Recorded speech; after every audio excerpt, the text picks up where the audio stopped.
दुसरा आता त्यांनी राम मंदिर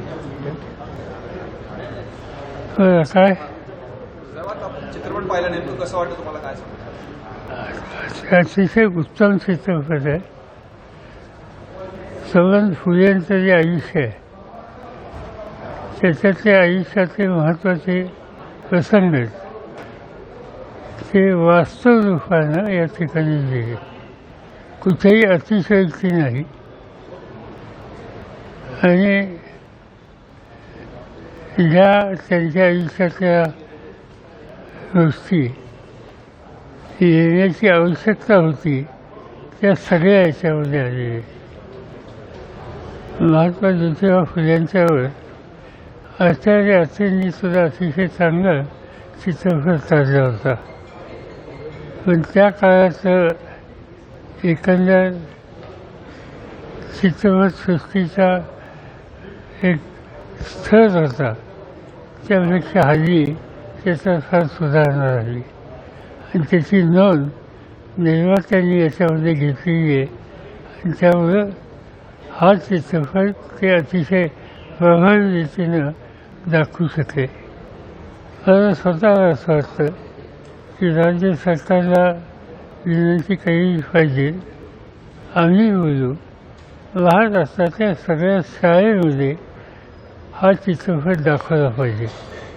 नव्या पिढीला महाराष्ट्राच्या सामाजिक परिवर्तनाचा इतिहास हा समजला पाहिजे. सत्यशोधक याचा अर्थ कुठल्या जाती धर्माचा विरोध हा नव्हता, वास्तवता होती आणि हा विचार नव्या पिढीच्या कानावर जावा यासाठी हा चित्रपट ठिकठिकाणी शाळेतून दाखवायची गरज आहे.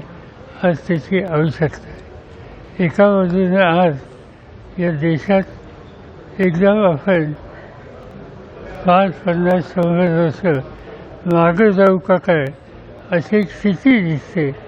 त्या स्थितीला आज उत्तर या चित्रपटाच्या माध्यमातून निश्चित मिळेल आणि म्हणून निर्मात्यांचं मी आणि ज्या कलाकारांनी याच्यात काम केलं त्याच्या प्रत्येक कलाकाराचं मी अभिनंदन करतो.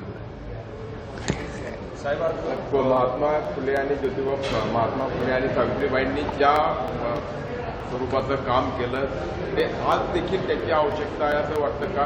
कारण सामाजिक विषमता म्हणून शेवटी मी जे बोललो की हल्ली आपण पुन्हा 50-100 वर्ष मागे जातो असं दिसतं आणि अशा काळामध्ये वास्तव सत्यशोधीचे विचार हा लोकांच्या समाजाच्या पुढे गेला पाहिजे आणि हा चित्रपट हे काम करतो.